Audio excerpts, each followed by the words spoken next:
Selamat malam Bapak, mohon izin perkenalan. Saya Satria Imananda dengan NIM 2902783035 dengan mata kuliah Research Methodology in Accounting and Finance pada sesi 2. Mohon izin untuk menjawab beberapa pertanyaan yang ada di forum LMS kita. Langsung saja di pertanyaan pertama, apa yang dimaksud dengan business research, dan bagaimana ruang lingkupnya dalam organisasi modern? Research atau penelitian adalah suatu proses sistematis dan terstruktur yang bertujuan untuk menemukan jawaban atas pertanyaan atau solusi dari suatu permasalahan melalui tahapan berupa pengumpulan data, menganalisis data, dan interpretasi data. Sedangkan untuk business research atau penelitian bisnis merupakan proses sistematis dan terstruktur untuk memperoleh informasi yang relevan dan dapat diandalkan guna mendukung pengambilan keputusan dalam lingkungan organisasi. Ia menjembatani kesenjangan antara data yang tersedia dan kebutuhan manajerial akan dasar pertimbangan yang logis dalam menghadapi kompleksitas masalah organisasi. Berbeda dengan penelitian murni atau basic research yang berorientasi pada pengembangan teori dan pemahaman konseptual tanpa keharusan untuk segera diterapkan, penelitian bisnis atau business research bersifat aplikatif dan kontekstual. Ia dirancang untuk menyelesaikan masalah spesifik dan langsung dihadapi organisasi. Oleh karena itu, approach yang digunakan cenderung lebih pragmatis dan fleksibel, baik dalam desain riset, teknik sampling, maupun strategi analisis yang digunakan. Dalam bisnis, penelitian digunakan secara luas untuk memahami preferensi konsumen, mengevaluasi strategi pemasaran, mengembangkan produk, mengelola risiko, serta meningkatkan efisiensi dan efektivitas operasional. Lanjut ke pertanyaan kedua, yaitu sebutkan dan jelaskan minimal 3 karakteristik penelitian ilmiah. Penelitian yang berkualitas tinggi memiliki karakteristik fundamental seperti 1. Objektivitas, di mana hasilnya ini tentu tidak dipengaruhi oleh bias pribadi peneliti semata. Yang kedua, keterukuran, di mana variabel-variabel yang diteliti dapat diukur secara tepat dan akurat. Ketiga, replikabilitas, yaitu hasilnya dapat diuji ulang oleh peneliti lain dalam kondisi serupa. Keempat, kekuatan logis, di mana kesimpulan didasarkan pada argumentasi dan bukti yang logis dan konsisten. Lalu yang ketiga, berikan contoh penelitian di bidang akuntansi atau keuangan yang mencerminkan proses research yang sistematis. Contohnya dulu saya ingin meneliti terkait tax avoidance, maka misalnya saya ingin mengetahui determinan apa saja yang menyebabkan perusahaan untuk melakukan praktik penghindaran pajak atau tax avoidance.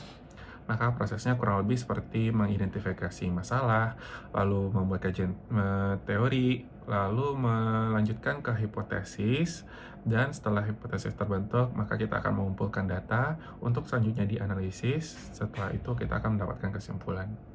Lanjut ke pertanyaan keempat, jelaskan hubungan antara business research dan pengambilan keputusan manajerial. Manajer tidak lagi bisa mengandalkan intuisi atau pengalaman subjektif semata. Mereka membutuhkan informasi yang objektif, akurat, dan relevan yang hanya bisa diperoleh melalui proses riset yang sistematis dan valid. Penelitian memberikan dasar logis bagi manajer untuk mengambil keputusan yang lebih percaya diri dan terukur, mengurangi risiko kegagalan, serta meningkatkan efektivitas kebijakan dan inisiatif bisnis.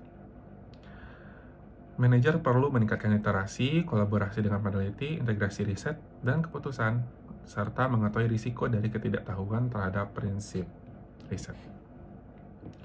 Yang kelima, mengapa organisasi yang berbasis data atau data-driven organization sangat membutuhkan business research?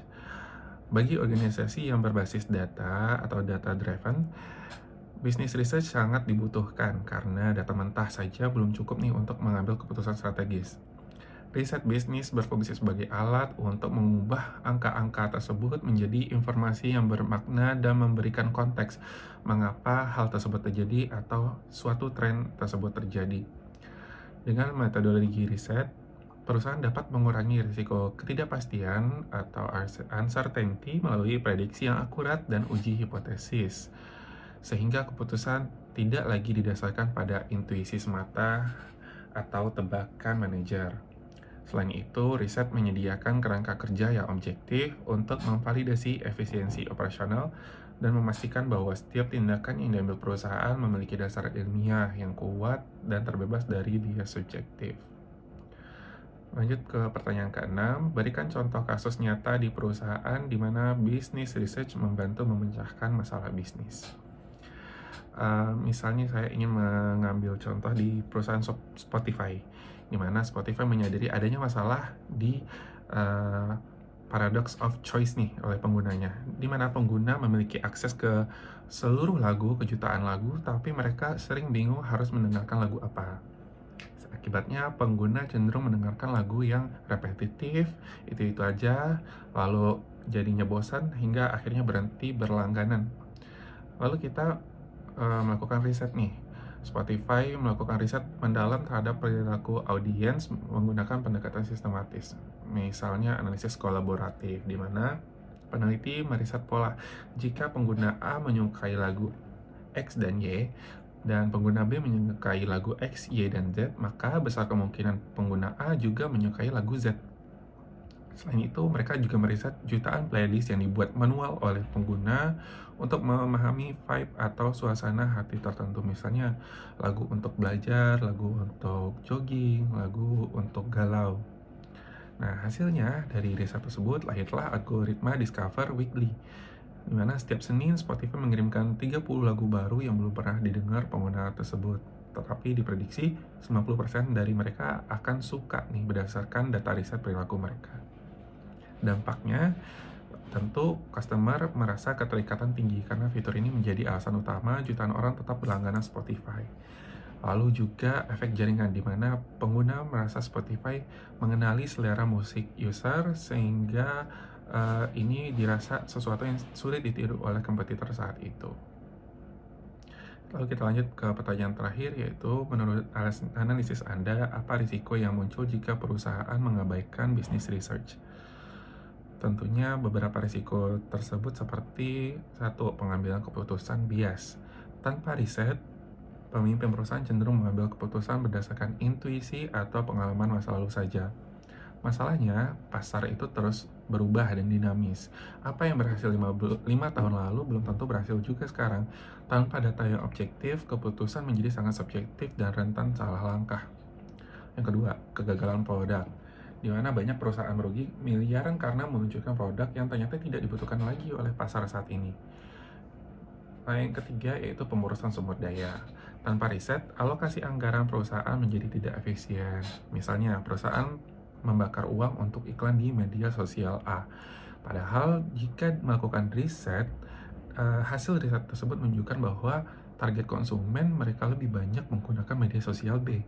Ini tentu merupakan pemborosan modal yang seharusnya bisa dialokasikan untuk pengembangan yang lebih tepat. Yang terakhir itu buta terhadap pergerakan kompetitor.